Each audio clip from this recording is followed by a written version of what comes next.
Moroccan fans don't feel like fake champions because Adel Taarabt, I think he was the best dribbler in the English league. Who is winning the 2026 World Cup? Morocco.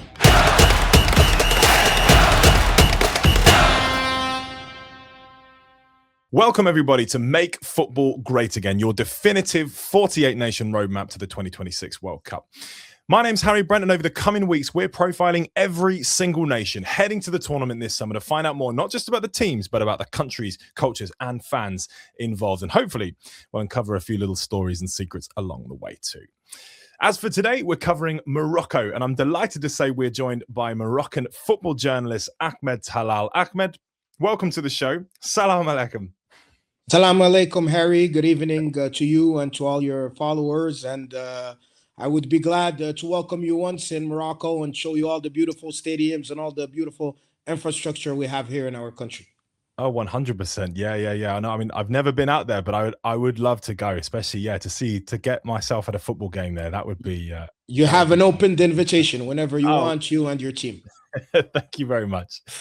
So in a second, we're going to learn all about Morocco and the team and what we can expect from them this summer. But before we get officially cracking, I'm just going to kick off, Ahmed, with a segment I like to call One Truth and One Lie.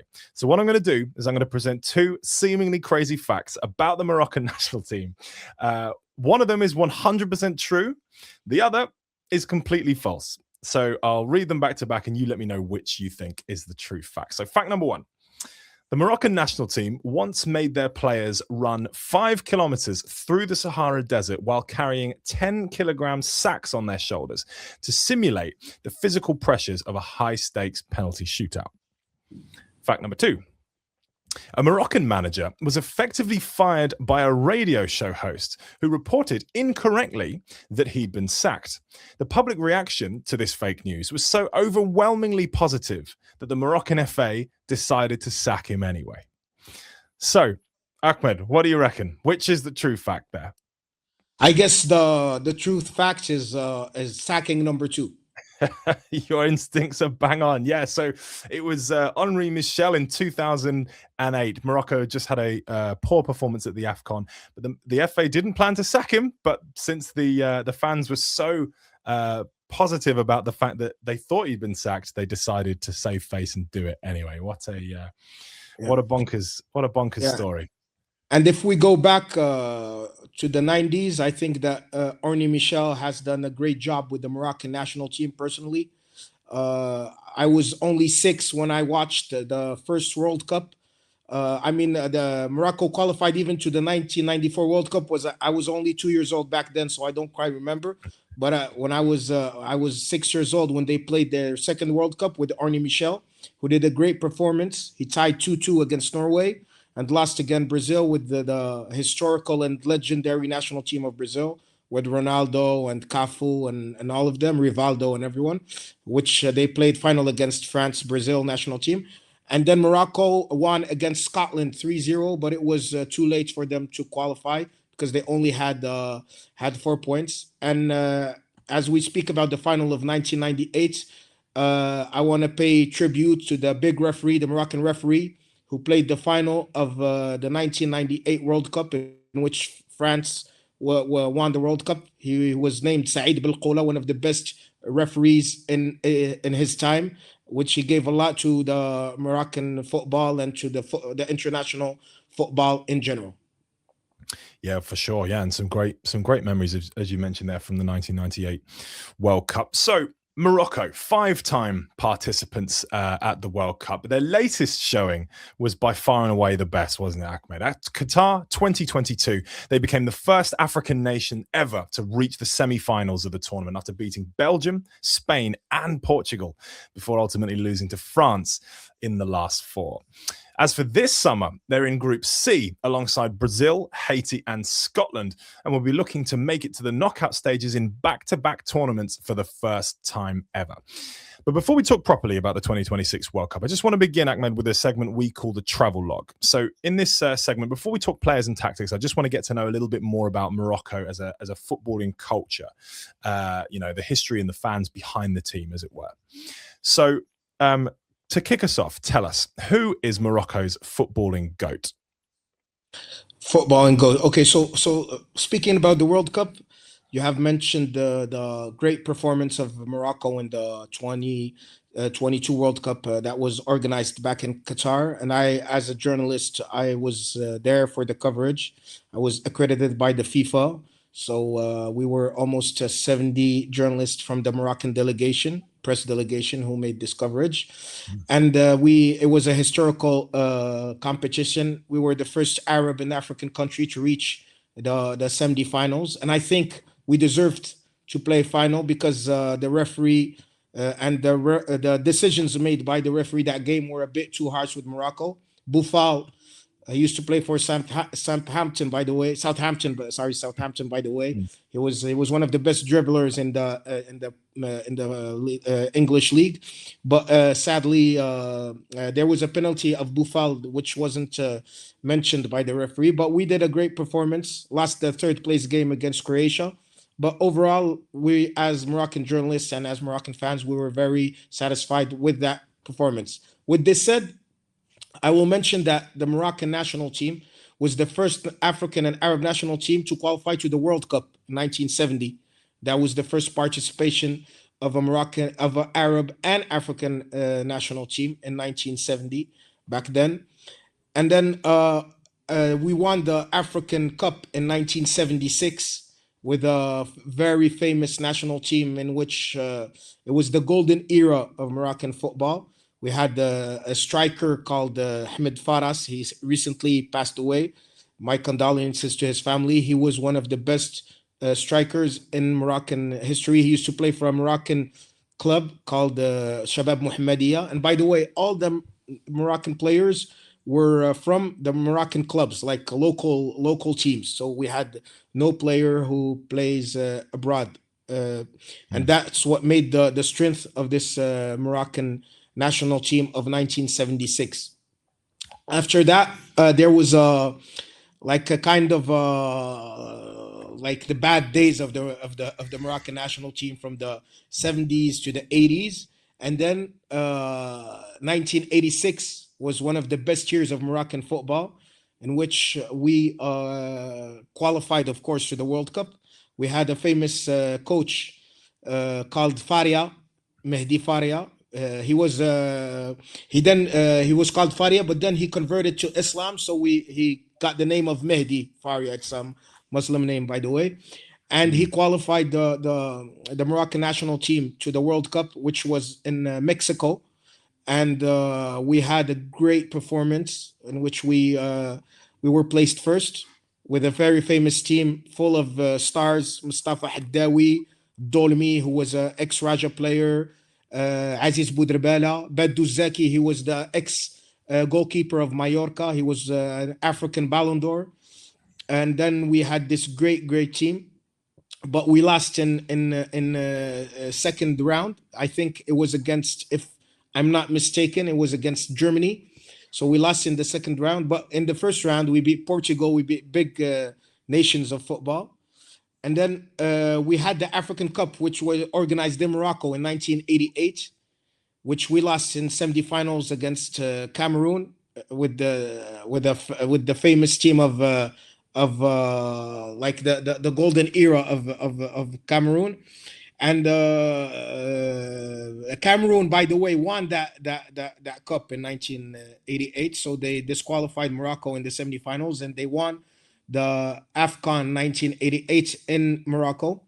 And then there was the qualification to the World Cup in 1994 with the famous team of Naibet, in which he played in Tottenham in the English league, and many Haji, Mustafa Haji, and many other players. Mustafa Haji was very young back then, but that World Cup was one of the worst participations of the Moroccan national team because we had 0 points. We didn't win. The Moroccan national team won no games, and it was played back then in the United States of America.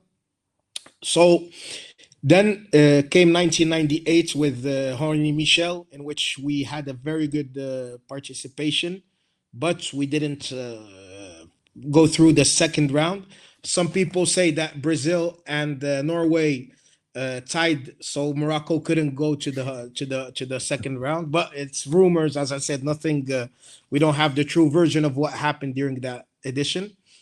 And then we played final of the AFCON 2004 in Tunisia, and it was full of young players such as Marwan Shamak, who played for Arsenal, such as Youssef Haji, Mustafa Haji's younger brother, such as Jawad Zaidi, who was one of the best dribblers in the French league.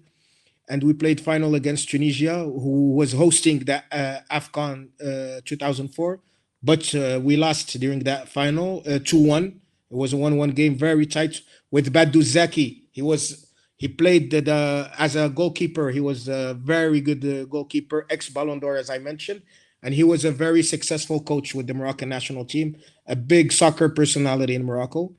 And then there was the fall down, let's say, of the Moroccan team and Moroccan football in general from 2004 until 2017. It was all black. I mean, we used to participate in AFCON. We used to disqualify from first round. We were sacking coaches. As you mentioned, Orny Michel, who came back in 2008, but had a very bad performance with the Moroccan national team. We in the AFCON 2008, we disqualified from first round, and then comes 2017, in which the FA, or the Moroccan Federation of Football, changes the president. We have Mr. Fawzi Al-Qja, which is a very a successful man who gave so much to football. And he won the elections of being president in 2014, and then he took the Moroccan Federation and changed everything, like made new formation centers, gave more importance to the youth categories of the Moroccan national team, created a feminine national team, and then things went well. So we qualified after, I think, 18 years, was it, to the Russia African Cup with the coach Hervé Renard. And we qualified also to the second round of the AFCON in 2017, since a very, very long time, since 2004. So it was two fantastic performances that made history again and gave, again, the trust between the football Moroccan family and the fans. So fans started to come back to the stadium, because at a certain point, the Moroccan fans lost their trust towards the national team. But with Fawzi Al-Qja being president, and with Hervé Renard, who was also coach of Ivory Coast and won the AFCON with them, and also with Zambia. So he had a big experience in the African football. So we got qualified to the World Cup 2018, in which we played against Spain, Portugal, and Iran. So we lost against Iran. We lost against Portugal. We played a great game against Spain. We were winning 2-1. Then comes the goal of Spain, in which they tried to tie up. But people think the VAR, because it was the first World Cup with the VAR, the Moroccan fans were a bit disappointed, because the VAR, all Moroccan fans thought that the referee decision was a bit unfair with the Moroccan national team. Yeah, and then from there on, we changed from Hervé Renard to Vahid Alilozic, in which he qualified us to the World Cup in 2022. 2 months before the beginning of the World Cup, the FA, Moroccan Football Federation, decided to change the coach, sack Vahid Alilozic, who was he's the current coach of FC Nantes in France, and he was the coach of Algeria, Ivory Coast, Japan national team, and many other national teams. And yeah, and from there on, we qualified to the 2022 World Cup. We brought Walid Regragui. He's a local Moroccan coach. He was an ex-football player, the Moroccan national team. And then Walid Regragui was also a champion with Wydad Athletic Club, which is a Moroccan club. He won the last title of the Champions League in 2022 with them. And directly he came to the Moroccan national team 2 months before the World Cup. And you know the story from there on. We went to the semifinals, and we were the best African nation of football in the FIFA ranking, like eighth in the FIFA ranking, and then started the new era of Moroccan football. Well, exactly, the new era of Moroccan football. And speaking of the new era, Morocco, obviously the AFCON champions, as things stand. They won the tournament this year in very controversial fashion. They ended up losing the final to Senegal 1-0, but weeks later, the result was overturned in Morocco's favour due to the fact that the Senegal team had left the pitch briefly during the match because of a VAR decision that they disagreed with. What was the reaction to that reverse decision like in Morocco? Did fans feel like justice had been done, or do Morocco kind of feel like fake champions in a way?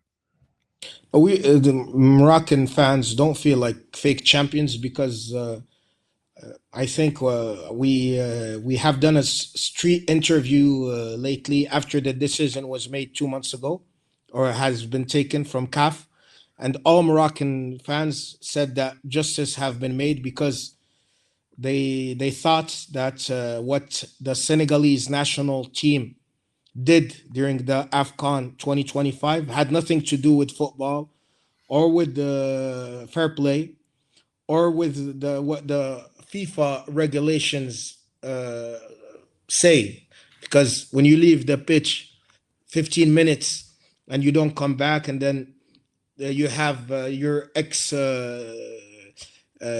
player, I think is called Haj Musa.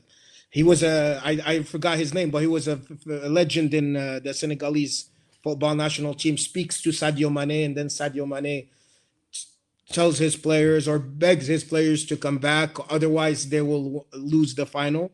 But when as I heard from many CAF like from the law department of CAF, they told me, or ex referees, that if you leave the field more than 15 to 20 minutes, that's it, you're disqualified. So I think that CAF took their responsibilities and decided to crown Morocco AFCON champions. And but Senegal should, I mean, accept the decision, because we all know, and the whole world know, and the international media knows that Morocco stayed in the field. Morocco did not leave the pitch, but the Senegalese national team reacted in a way that caused like even pressure on their supporters, because even the supporters were inside the field while the penalty was taken by Brahim Diaz. How can you have 50 Senegalese supporters inside the field and then you shoot the penalty? The referee should have been more decisive on this situation. Should have stopped the game until the Senegalese supporters leave, and then they can shoot. This was one fact. Then the other fact was that their head coach was always. I was in the press conference before the game as a journalist. He was giving fake information to the Senegalese fans and to the African journalists, and this what caused the I mean this these problems and this conflict, because I think, in my opinion, the game started in the pre-conference game, because pre-conference final game, because he was only speaking about things that have nothing to do with football. While, as I know, in my modest experience, I think that a head coach of a national team should speak only about things that are that have to do with the technical elements, and not things that are extra sports, or that have nothing to do with the sports sector or the football sector. So that's what caused the I think this conflict. And then today CAF has made their decision, but we're still, as Moroccan journalists and Moroccan fans, are still waiting for the final decision, which will be taken by the international CAS. It's the International Court of Sports.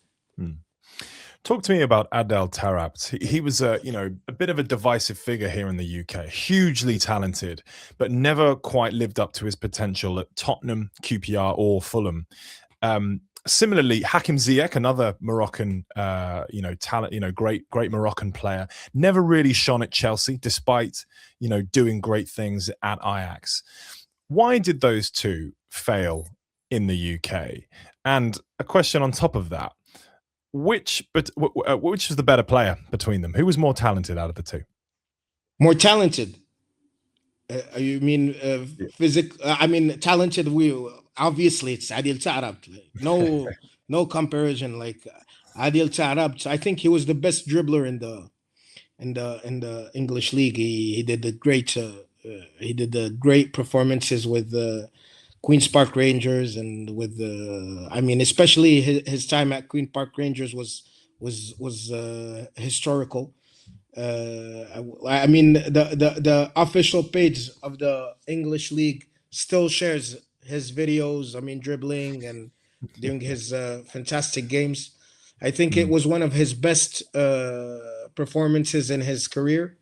He also came back because at a certain point we didn't hear about him anymore, but he came back with Benfica. He played Yeah. Champions League with them. He did a great performance. He was more mature back then. I think it was a problem of maturity because back then, as you know, players were really talented, especially African and North African players. But they had this mentality problem in which after the game you go out, you party, and this impacts your career as a football player. But today in modern football, I think soccer players understand more that it's either this way or that way. You cannot do both. I mean that's what happened with Maradona, with Ronaldinho, with all these stuff. Because Brazilian mindset and Moroccan mindset are a bit similar. I'm very similar. And it's the same thing what happened, by the way, with the Shammach and Arsenal. You know, London is a big city. It's as you finish the game, you want to go partying, and then you can mess up your whole career by doing that because there's a big paparazzi. I mean, photographers in London and every. So you cannot go. You're a famous football player. You play for one of the biggest teams in England, which is Arsenal. You cannot go and party and then come late to your training sessions and everything. So I think it's mentality wise.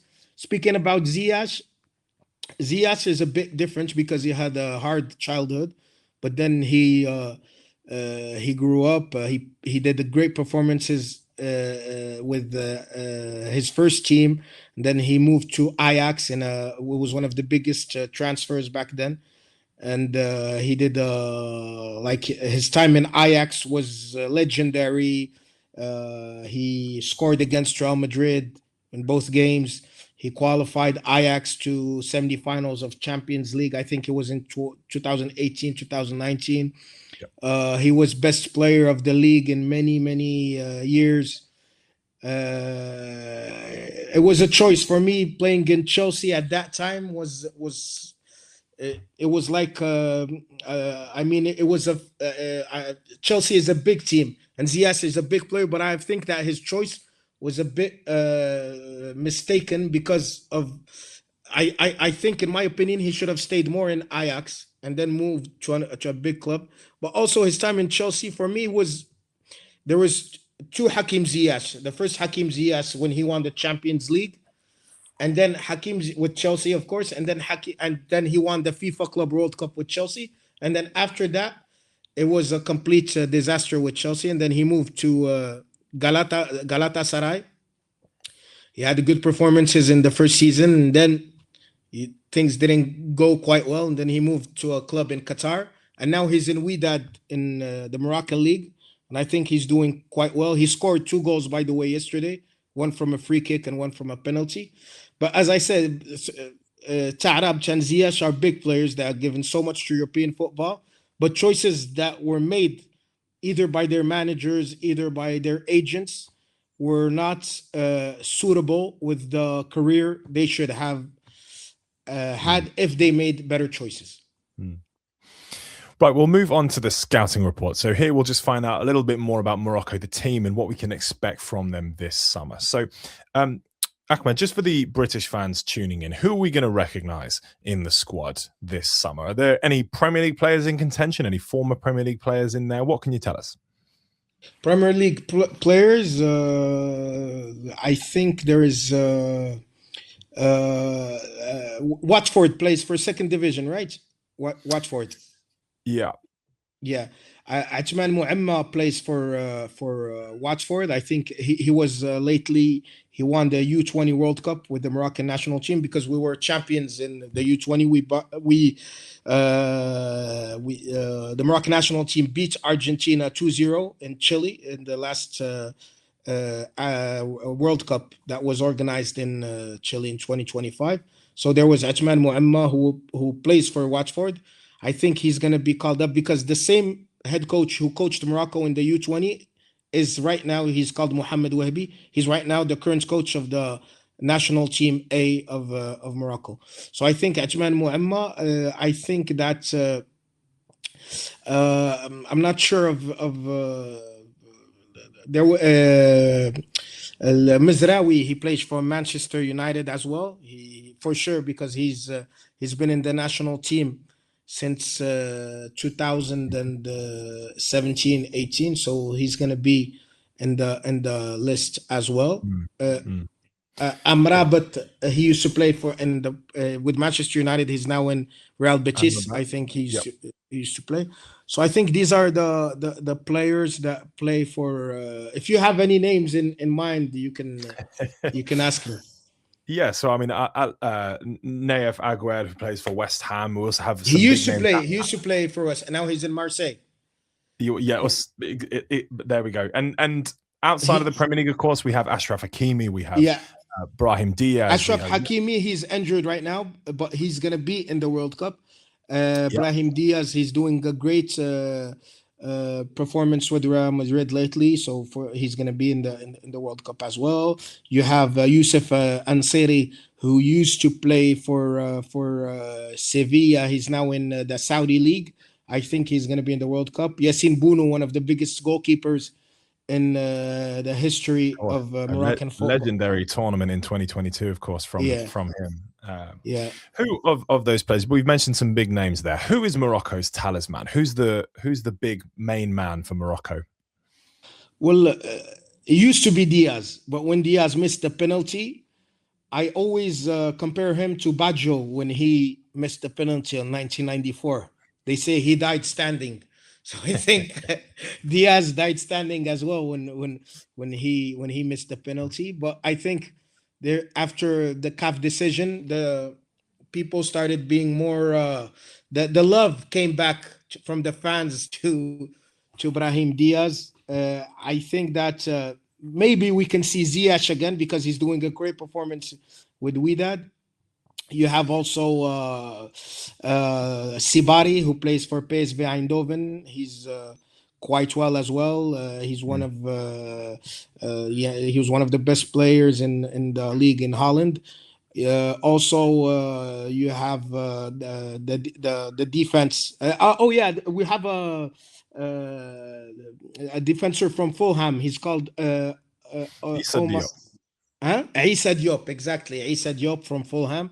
He chose Morocco over France lately, so we're gonna see him as well in the World Cup. But I think the talented player in the Moroccan national team is with no doubt lately is the Real Brahim Betis. Diaz. No, Zelzouli from Real Betis. He Ah, used to okay. play in Barca. I don't know if you Mm. know him or not. He's one of the top scorers today in Real Betis. He plays with Amrabat. He's really good. So I think Mm. it's him. And then we have Unahi, who is one of the best dribblers currently in the Spanish league. He was one of the best players also in the Qatar 2022 World Cup. Sadly, he got injured in the AFCON 2025, but he came back strongly. Unahi is one of the best players currently in Girona. It's a Spanish team in the first division in La Liga. So I think definitely it's him and Zelzouli currently. They're one of the Mm. best players we have in the national team. Mm. It's interesting names to keep an eye out for fans tuning in. Yeah. Morocco have Hakimi on one side and Mazraoui on the other. Our fullbacks, key to Morocco's power. Yeah. Yeah, these are the fullbacks, and we have Anas Salahuddin as well, who plays in the League of Holland. He plays also for Anas Salahuddin, plays also for PSV Eindhoven. He's one of the key players in the Moroccan national team. He was a key player in the last AFCON. So yeah, for sure, it's one of the key elements of the Moroccan national team. But Yassine Bounou is also one of the best players in the Moroccan national team. Uh, we might have a problem after this World Cup replacing him because he's a high class goalkeeper. I mean, before he moved to his team, Al Hilal in the Saudi League, Real Madrid, after Courtois was injured, they wanted to get him, but they said you cannot play the AFCON with the Moroccan national team, and he refused. So for me, the key elements of the Moroccan national team is the left and right back. We might have a quite problem in the center backs because Issa Diop is 31 years old, 30 years old. I mean, a bit too. For me, I'm not that confident with the center backs, but the left back, the right back, and especially the midfield with Brahim Diaz, Unahi, and Zilzuli, who plays and he can play left wing or right wing. And then we have strikers such as Ayoub El Kaabi, who plays in the Turkish league, and I mean in the sorry, he plays in the league in Greece, and he's one of the key elements of his club, and also Anseri and many other strikers who can make the difference can make the difference at any time. So I think that other than the center back, all the Moroccan, I mean, Moroccan players are can make a difference from midfield to attacking play, and also, as you mentioned, left and right back. Just looking at the group, so Brazil, Haiti, and Scotland, as well as Morocco. Um, will the expectation be for Morocco to finish second behind Brazil in that group, or do they have aspirations to top the group? Perhaps. I'm also wanted to ask what is fan expectation like for Morocco at this tournament, because having gotten so far in Qatar, are fans now expecting a similar sort of situation where Morocco get to the latter stages of the knockout rounds, or will they be, happy with less than that this time around?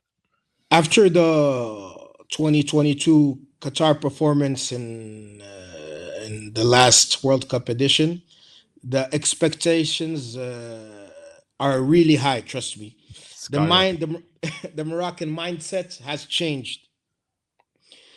In 2022, Moroccans only want to be either champion or at least play the final of the World Cup. And especially in the last World Cup of the under 20s, we won this World Cup against Argentina. When we speak about Argentina, it's Maradona, it's Messi. Argentina is one of the biggest nations of football throughout the world. So when we speak today about Morocco, we are champions of the AFCON 2025. We are finalists of the women's AFCON 2025, which was hosted in Morocco as well. We played quarterfinals in the last World Cup of the U17 under 17. So today, Moroccan journalists, Moroccan fans, Moroccan players can't be more happy or can't be happy unless we reach the final. And speaking about first of the group, we already beaten Brazil in the last friendly game in Tangier 2-1 with Vinicius and all their star players. So I think if Brazil is a big nation of football today, Morocco is a big nation of football as well. And trust me, Harry, we don't, as journalists, as I said, and as fans, we are only happy if we reach the final and if we are top of the Group C. Wow, yeah. So a lot of pressure on the shoulders of Mohamed Wabi. We've already mentioned him. He's recently appointed as Morocco's manager. He sort of climbed the ranks of the Moroccan national team setup. He was manager of the under-20s, manager of the under-23s, almost you could say a Moroccan Gareth Southgate in some ways. Exactly. What is the verdict on Wabi? Do fans like him? Do they feel positive about him? Yeah. Let me tell you, let's speak first about Walid Regragui, because we cannot say that Walid made or was had a poor performances as a coach with the Moroccan national team. Walid Regragui changed the mindset of a whole Moroccan generation, of 40 Moroccan generations. We were only satisfied if we had reached or we were qualified to the World Cup. Now we as Moroccans, we're only satisfied if we reach the semifinals or the finals. But all this changes that change the Moroccan mindset is due to the hard work that Walid Regragui as head coach, as the big job he has done, because he was criticized big time by the Moroccan press and by the Moroccan journalists. But we only saw the bad side of Walid Regragui. We didn't see that because of Walid, we changed the whole mindset. We became we have a champions mentality right now. Moroccan people have a champions mentality, and so we should be thankful to Walid. As much as we criticized him as Moroccan journalists, we should be thankful to him because of the hard work he has done, and he has given a new, a new era, a new image to the Moroccan football, and a positive image. Many people did not even know about Morocco, but because of Walid and the performances of Qatar, many tourists, many people, many sports addicts want to visit Morocco because of Walid Regragui. So, with your respectful media, I want to thank him for everything he has done to Moroccan football. Speaking about Mohamed Wahbi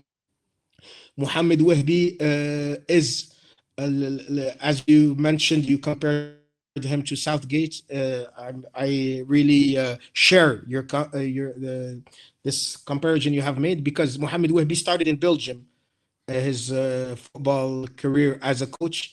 He coached in Anderlecht, one of the biggest clubs in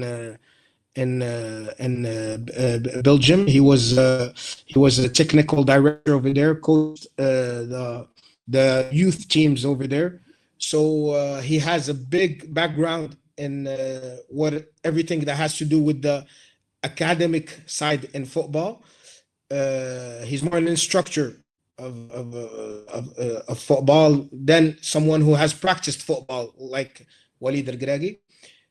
He came to the Moroccan Federation, I think it was in 2022, from Belgium. He was, as you mentioned, coach of the U20 under 20 Moroccan national team. He lost. We have to mention that he lost the final of the AFCON under 20s, which was hosted in Egypt against Nigeria, I think, or South Africa. I can't remember the national team. He lost that final, and he was criticized big time by the Moroccan press. But from losing the final, he was world champion with the same national team 3 months later in Chile. So this is someone who he's really ambitious. He has a strong personality. I mean, if it was another coach, he would have been sacked. And there were rumors that he was going to be sacked after the U20 AFCON, but the federation believed in him, the president believed in him, the Moroccan supporters and fans believed in him, and he gave us this great U20 world champion. After that, after Regragui lost the final, and then but we are actually champions, the Moroccan FA Federation was thinking of Mohamed Wahbi.